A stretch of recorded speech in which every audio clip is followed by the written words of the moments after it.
What is up everyone, it is Sacred Saiyan here, welcoming you to the third episode of the series, What If Vegeta Went Super Saiyan on Namek. If you end up enjoying today's video, then please subscribe, it is free, and you can always unsubscribe later. You can also leave a like on the video, and comment down below anything you enjoyed, and any other series you would like to see me do. You can also join my Discord server through the link in the description, talk to me and my community, along with being notified whenever I upload. And yeah, with that out of the way, let's get into today's episode of What If Vegeta Went Super Saiyan on Namek. This video begins where the last one ended. Vegeta is fighting against Android 18 and he is revealed he still has a trump card that he hasn't used. 18 smiles, saying that Vegeta is bluffing, but Vegeta then begins to laugh and tells the android that she will wish he was. Vegeta then begins powering up, his aura expanding, and the planet begins to shake. Future Gohan, who is now the only one left standing fighting against 17, senses this and looks in shock,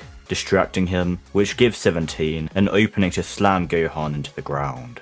17 can't sense energy, so he doesn't know what is going on, but Android 16 tells 17 that if they don't go help 18 now, she is going to die. 17 laughs, saying he can't be serious, but then Vegeta finishes his power up, now utilizing Super Saiyan Grade 2. Vegeta points at himself, saying that he isn't just a Super Saiyan any longer, he is ascended and went even further beyond.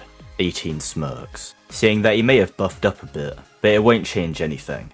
But before she can even react, Vegeta blitzes in front of her and smacks her into the side of the mountain. Android 16 and 17 then float down in front of Vegeta, 18 then recovering and walking beside them. Vegeta then begins laughing, so they finally realise they are outmatched and are all gonna attack him at once, well by all means, he'll take down every single one of them at the same time. The three then rush towards Vegeta, 17 and 18 trying to land kicks on either side of Vegeta's head, but he blocks both of their kicks. 16 then trying to punch him in the stomach, but he then swipes his arm down, completely chopping off Android 16's hand. 17 and 18 then fly up, sending a barrage of Ki Blasts down at Vegeta, but Vegeta fires a Big Bang attack which goes straight through all the Ki Blasts, and the two androids narrowly dodge out of the way. Vegeta says that they are no longer entertaining, so he's going to put an end to this right now. Vegeta then blitzes towards Android 18, firing a point blank Ki Blast which completely erases her from the face of the earth. 17 then gets enraged and tries to punch Vegeta across the jaw, but Vegeta just takes the blow head on, smirking as he's completely unfazed, and he then kicks a hole in 17's chest, before finishing him off with a Ki Blast that erases him as well. Vegeta then turns to 16, asking if the machine has any last words, but 16 isn't there. Vegeta wondering where the android went, and 16 then bear hugs Vegeta, saying his directive was to kill Son Goku, but Vegeta will have to do. 16 is about to self-destruct, but Future Gohan kicks him off just in time, sending the android flying, and 16 isn't able to stop the self-destruct sequence, so he explodes in the distance. Vegeta says he didn't need help from the half-breed, but Gohan says that it sure didn't seem like it. Gohan then asks how Vegeta got so strong, and Vegeta simply laughs, saying he surpassed the Super Saiyan wall, as was his birthright. Now, he'll wait for Kakarot to recover and put an end to any doubt as to who is the strongest. Vegeta then flies off, Gohan checking on the others as Krillin gave them all senzu beans. Some time passes. Piccolo's still going to Kami's lookout, but this time, it isn't because of the androids, it's because of Vegeta. Piccolo knows how strong Goku is from their sparring, and unless Goku's been holding back a stronger form like Vegeta was, Goku can't win. And Piccolo doesn't know what Vegeta would do after beating Goku. Kami says that they have more pressing issues than Vegeta though. He has sensed another creature on the Earth who is draining the life of many Earthlings. Piccolo says that's even more reason for them to fuse, but Kami disagrees, saying at this moment he doesn't believe that they are even the same threat level as the androids, and Vegeta was enough to take them on, so he can do the same with this creature if necessary. Piccolo says that's exactly the point. They can't rely on Vegeta. They still don't know where he sides. It takes a lot of convincing, but Kami eventually agrees to merging with Piccolo, and the merged fighter then goes to face off against Cell. The fight going the same as usual, where Piccolo tries to get information out of Cell, and once he realises Cell is after the androids, he can't help but smirk. Cell asking what he's smiling about, and Piccolo says that the androids were already destroyed. Cell is shocked. It can't be, but Vegeta then lands behind him, saying it can be, because he is the one who snuffed them out. Cell turns around, enraged. Impossible. The androids couldn't be defeated by a weakling like Vegeta, but Cell just made a big mistake. He just injured Vegeta's pride, and now Vegeta is going to do to him what he already did to the androids. Vegeta powers up to Super Saiyan Grade 2 once more. Cell being shocked. He knows he can't take Vegeta on here. He needs to flee and absorb more humans. Maybe even find Jiro's lab and see if there are any other androids he could absorb instead. Vegeta isn't letting that happen. Vegeta blitzes towards Cell, beginning to absolutely decimate him, and Cell tells Vegeta that if he lets him go to Jiro's lab, he can give him a real challenge, even beat him, but Vegeta just doesn't believe it. Cell is so much weaker than Vegeta here, that Vegeta doesn't even conceive a future where Cell could rival him at all, let alone defeat him. So, Vegeta throws Cell into the sky, and decides to show off his new move, firing a final flash, which erases every atom of the bio-android. Piccolo then regenerates his arm, and Vegeta looks at Piccolo, asking how he suddenly got stronger. He might have even been strong enough to defeat one of the androids. Piccolo says he fused with Kami, and Vegeta says it doesn't really matter though. He still isn't anywhere near his own level. Vegeta then flies off once more, going to a wasteland where he waits until he can sense Goku has recovered, and after some time, Goku finally wakes up, and hears what happened from everyone. Goku knew Vegeta was holding something back, but he didn't know it was this. He thought there might be a way to break through the Super Saiyan wall, but he never tried it yet. Gohan asks his dad what he is going to do, and Goku thinks of using the time chamber, but he goes against it. That would be unfair on Vegeta. He has to go fight him now. Future Gohan goes against it, but Goku says it's fine. He doesn't think Vegeta is the same guy as before. Goku then flies off in the direction of Vegeta, not having instant transmission in this timeline. Eventually, he arrives in the wasteland and comes face to face with Vegeta. Vegeta asking if he's ready to settle this once and for all. Goku agrees, getting in his fighting stance, and Vegeta does the same, both of them smirking as they rush towards each other, clashing in base form, trading blows, and seemingly on an even footing. The pair then both power up to Super Saiyan, beginning to trade blows again, yet again being evenly matched. When Goku kicks Vegeta, Vegeta blocks it and counters with a punch, but Goku blocks that and counters with an elbow.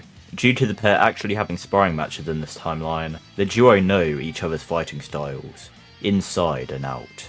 But eventually, Vegeta decides to end their battle once and for all, powering up to Super Saiyan Grade 2, and he begins to easily beat Goku down. Goku struggles to survive the onslaught of attacks, and Vegeta commends Goku for getting this far. He's fought many strong opponents in his day, but out of all of them, Kakarot is the one who has pushed him the furthest. He was a worthy opponent, but at the end of the day, Vegeta is the Super Saiyan of legend, while Kakarot is just a low-class Saiyan who could only imitate the power that was Vegeta's birthright. Goku jumps back, coughing out blood, but saying he still has one thing left to try. Vegeta tells him to go ahead, entertain him for a little bit longer. Goku begins to power up. Everything he has is being brought to the surface. Red sparks then begin to appear around Goku, swirling into an aura which begins to burst. Vegeta is slightly shocked. He remembers that technique. Kakarot used that against him before. Goku then shouts, "Kaioken," and he then blitzes in front of Vegeta, throwing a punch which sends the prince flying, but Goku chases, flying next to him as he then kicks Vegeta higher into the air, as he continues to chase, punching Vegeta higher and higher, until he then flies above Vegeta and slams him into the ground. Vegeta coughs out blood, but has a smile. It seems their battle isn't over just yet. Vegeta stands back up, taking a deep breath as he waits for Goku to attack once more, and as Goku blitzes towards him and throws a punch before Vegeta can even react, Vegeta already evaded where Goku was going to hit, and was already throwing a counterattack, which hits Goku square in the jaw, sending him crashing into a mountain. Vegeta knows, in this state, Goku has a clear edge in speed, but in terms of strength, Vegeta has a slight edge, and he has a massive edge in terms of durability. So all he needs to do is predict how Goku is going to attack, and counter before the attack even begins. So that becomes Vegeta's strategy. Goku is able to land many blows, but Vegeta then counters with one or two, which deal just as much damage as Goku does to him. However, Goku is also being injured by the Super Kaioken, and he knows he can't sustain this for long. He'll most likely die if he tries to maintain it. So Goku powers up a Kamehameha, and Vegeta powers up a Final Flash, the pair roaring as they fire the beams, which clash with a ferocious intensity. Neither of the beams wavering, but Vegeta shouts for Goku to give up. He knows his body will give out in mere moments, and once it does, this battle is over. Goku then shouts that he won't lose, shouting ×3 as immediately his beam overcomes Vegeta's. And once the smoke clears, both Vegeta and Goku lay on the ground, on the brink of death. Vegeta due to the beam attack, and Goku due to pushing his body way further than it could handle with the Kaioken, on top of Super Saiyan. Both Goku and Vegeta begin laughing. It seems in the end, they were both destined to die in this fight. Truly, these two Saiyan warriors are rivals. However, just before both of them fade into the other world, Piccolo and future Gohan come in, giving both Goku and Vegeta senzu beans, saving them from death. Once they are both back up, Gohan asks if they are going to fight again, and both of them say not right now, but they will in the future. Goku even giving Vegeta advice, saying Super Saiyan Grade 2 isn't the way to go. It gives him more strength, but it doesn't boost his speed as much. Vegeta shouts that he already knew that, but he does secretly take his advice to heart, and then Vegeta flies off to continue his training. Future Gohan says it's great all that is taken care of, but what about his timeline? He still has no way to stop the androids. Goku then decides to take both future Gohan and present Gohan into the time chamber, making sure they stock enough food for the three of them, and they then train for nearly a year, all of them coming out in Mastered Super Saiyan. Vegeta was actually waiting outside the time chamber for them, and he goes in with Piccolo. Piccolo was able to decently catch up to Super Saiyan Goku before the androids arrived, so Vegeta believes Piccolo may be able to become a decent training partner, and even if he doesn't, Vegeta can still master Super Saiyan in the same way as Goku. So they exit after a year as well, and future Gohan returns to his timeline, easily taking out the androids, along with Cell once he arrives. And in the present timeline, they have King Kai get in contact with Namek in order to wish to send Dende to Earth to become their new guardian. But I think this is a good place to end off this part, so we're going to end it here for now. Hopefully you guys enjoyed this video, and if you did, then make sure to subscribe, like the video, and comment down below what you enjoyed, what you think will happen in the next part, and any other series you would like to see me do.